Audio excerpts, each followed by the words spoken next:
Chers auditeurs, Shalom Uvracha. Secoue les Ilunishma de mon beau-frère, Reb Tzvi ben Pinchas, Zichrono Livracha. Ce dimanche, on sera le 14 Iyar, Pessar Sheni.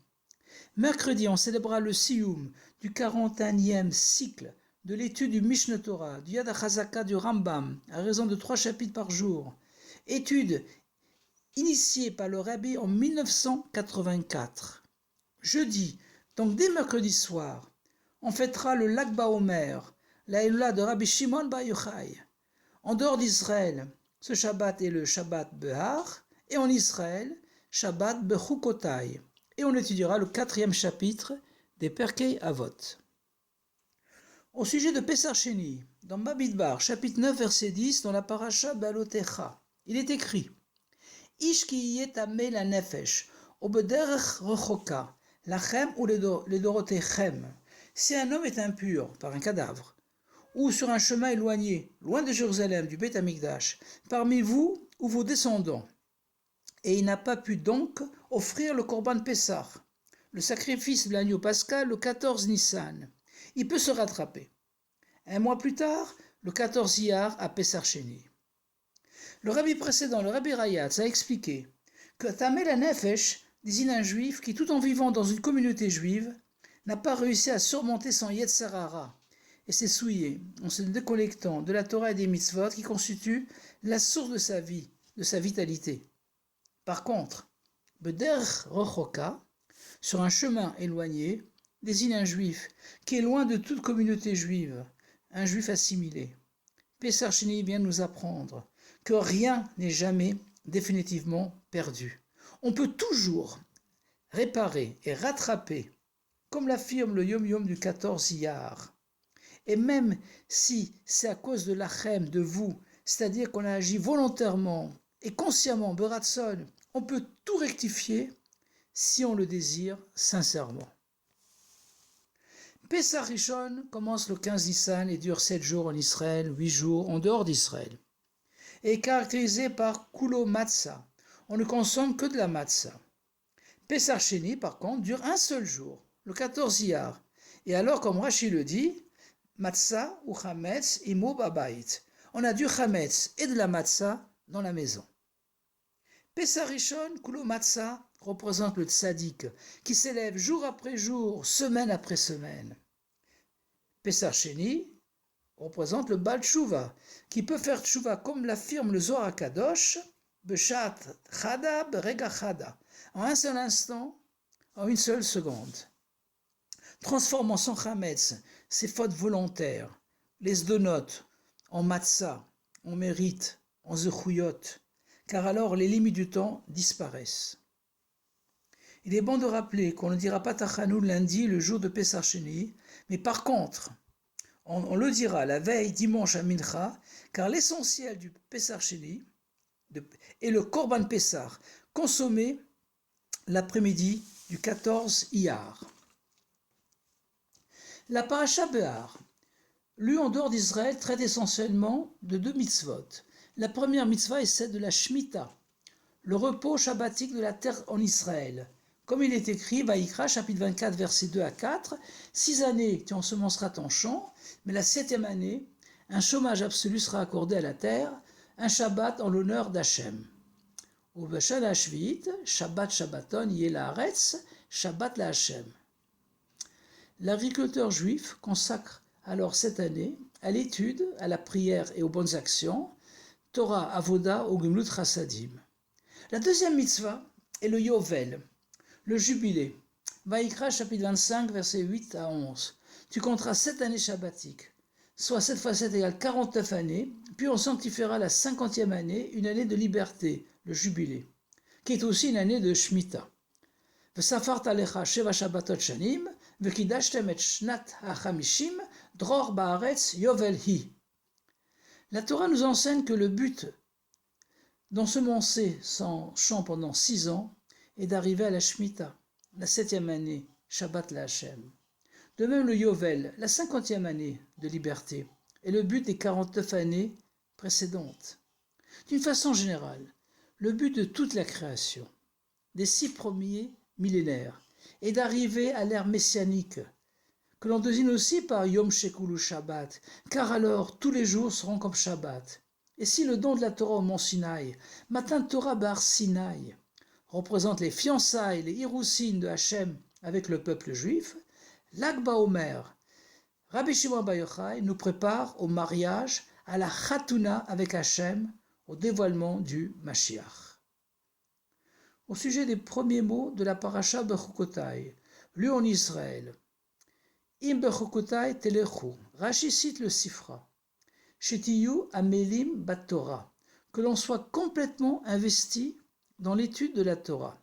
Et la Chassidut explique que Chukotai vient du mot Chakika, gravé, que notre étude doit être profondément gravée en nous, comme des lettres gravées dans la pierre, donc indissociables. Ce niveau d'étude et l'humilité qu'il implique n'a pu être atteint que grâce aux profondeurs de la Torah, Pnimut Torah, dévoilée par Rabbi Shimon Bar Yochai. Le jour de Lag BaOmer, anniversaire de la Hilula de Rabbi Shimon Bar Yochai, du Rashbi HaKadosh, est un jour où on ressent une joie intense et infinie. On ne lira pas le Tachanoun à partir de mercredi à Mincha, et bien sûr jeudi. Ce jour est marqué mercredi soir par l'allumage de grands feux, en particulier à Méron, où Rashbi a étudié, a enseigné et où il est enterré. Et jeudi matin, par des défilés, des parades d'enfants suivis l'après-midi par des pique-niques dans des parcs, où les enfants jouent, entre autres, à l'arc et aux flèches. Lag BaOmer, le 33e jour de l'Omer, tombe toujours le même jour de la semaine que Purim. Cette année, un jeudi. Car ils sont liés. On sait qu'à Purim, qui mouve et qui blou, Megillah, chapitre 9, verset 27, les Juifs ont accompli la Torah de plein gré, alors qu'ils ne l'avaient acceptée que sous la contrainte à Matan Torah. Car à Purim se dévoile le Pnimut HaNeshama, la profondeur de l'âme. Alors qu'au Matan Torah, à Shavuot, s'est dévoilé le Chitzoniut HaNeshama, l'aspect dévoilé de l'âme. Et donc le peuple juif n'a pu recevoir que le Niglei Torah, la partie dévoilée de la Torah. Par contre, à Lag BaOmer, pendant plusieurs heures, le jour de Saïloula, Rashbi a dévoilé les plus grands secrets contenus dans son livre, le Zohar HaKadosh. Comme rapporté dans le Hydra Zuta, on raconte qu'il y avait un immense feu qui entourait sa maison. C'était la Shrina, et les seuls qui ont pu rester pour l'écouter étaient son fils, Rabbi Lazare, et d'autres grands Tanaïm, Tzadikim, comme Rabbi Abba, Rabbi Chia, Rabbi Yossi, Rabbi Yitzhak. Juste avant que sa neshama quitte son corps, Rashbi a prononcé la fin du Teilim 133. Ki sham tziva Hashem et abracha chaim. Car là-bas Hashem a ordonné la bénédiction, la vie. Il s'est arrêté au mot chaim et n'a pas pu prononcer la suite Adolam pour l'éternité. Rashbi a atteint alors la perfection du chiffre 100, Shlimut HaMea, le 33e jour de l'Omer, comme fait allusion le Teilim 133. Donc Lag BaOmer est considéré comme le premier don de Pnimut Torah, des profondeurs de la Torah, de Esh HaTorah, le feu de la Torah, qui sera parachevé 14 siècles plus tard par le Ari HaKadosh, le Ari Chai, lorsqu'on a retrouvé le Zohar HaKadosh, puis 2 siècles plus tard par le Baal Shem Tov, suivi du Magi de Mezrich, du Baal HaTanya et de tous les Rebbeim qui ont suivi. D'ailleurs, si on permet les lettres du mot lag, on obtient le mot gal, comme il est écrit dans les Teilim, chapitre 119, verset 18, Gal Einai, ouvre mes yeux. On demande à Hachem qu'il nous ouvre les yeux, afin que l'on puisse recevoir les secrets de la Torah sans la barrière, le gal, qui sépare le niglé du nistar. Car en fait, ils ne font que un. C'est d'ailleurs la raison pourquoi avant même l'Aïla de Rabbi Shimon Bar Yochai, les élèves de Rabbi Akiba ont cessé de mourir le jour de Lag BaOmer, car ce jour était prédestiné à être un jour d'unité, d'ardout, le contraire de l'onagu kavod zelazé, le manque de considération et de respect qu'il y avait entre les élèves de Rabbi Akiba. C'est aussi pourquoi ce jour, parents et enfants, professeurs et élèves, défilent dans l'unité, sans conflit de génération ou de niveau de pratique religieuse. Ils marchent, ils progressent dans l'unité, car les Juifs sont appelés Me'alchim, par opposition aux anges, aux Malachim, qui n'ayant qu'un seul pied, sont appelés Omdim, immobiles. On comprend aussi pourquoi à Lag BaOmer, les enfants jouent à l'arc, Keshet, et aux flèches. Pendant toute la vie de Rashbi, on n'a pas vu d'arc-en-ciel, en hébreu Keshet. Or, depuis Noach, voir un arc-en-ciel nous rappelle qu'Hachem a annulé un décret et qu'il ne nous punira pas avec un deuxième déluge, un deuxième Maboul. À l'époque de Rashbi, on n'avait pas besoin de Keshet, d'arc-en-ciel, car Kedai hu Rashbi, l'ismoch ala beshat atrak. On peut compter sur le mérite de Rashbi pour le rendre quitte, patour, des jugements divins dans les moments difficiles. En d'autres termes, Rashbi est notre arc-en-ciel. Une deuxième raison pour qu'on joue à l'arc est que le Zohar Kadosh affirme qu'avant la vue de Mashiach, on verra dans le ciel un immense arc-en-ciel qui brillera de toutes ses couleurs. Or, on sait que ces couleurs proviennent des gouttes d'eau, de pluie, qui refractent toutes les couleurs de la lumière naturelle. D'ailleurs, en anglais, l'arc-en-ciel est désigné par le mot rainbow. L'arc-en-ciel révèle donc les dimensions cachées de la lumière elle-même. Et comme la Torah est comparée à la lumière, le Keshet, l'arc-en-ciel, symbolise le dévoilement de Pnimut Torah, des profondeurs de la Torah. Donc en jouant à l'arc, on insiste sur l'importance d'étudier les profondeurs de la Torah, la Kabbalah et en particulier la Chassidut, qui hâtera le dévoilement de ce grand arc-en-ciel précédant la venue du Mashiach. Analysons maintenant l'arc et ses flèches.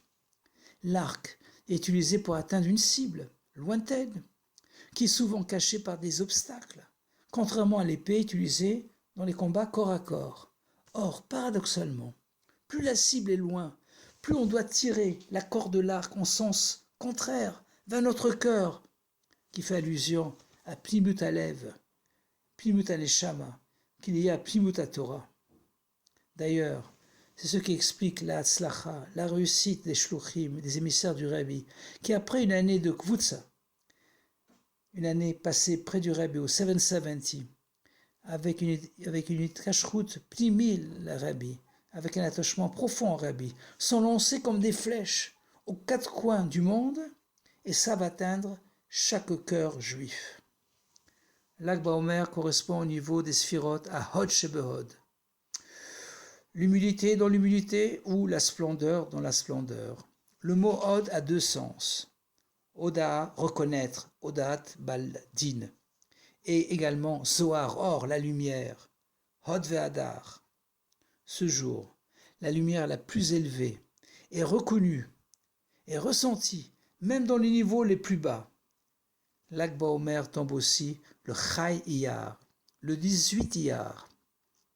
De même que Chai Elul, le 18 Elul, jour de la naissance du Baal Shem Tov et du Baal Hatanya. On reçoit la Chayut, la vitalité dans notre Avodat HaTshuva du mois d'Elul avant Rosh Hashanah et Yom Kippour. De même, à Chai Iyar, Rashbi nous donne la Chayut dans notre Avodah du mois d'Iyar, Rachet Evot, initiale de Ani Hashem Rofecha. Je suis Hashem qui te guérit spirituellement et matériellement.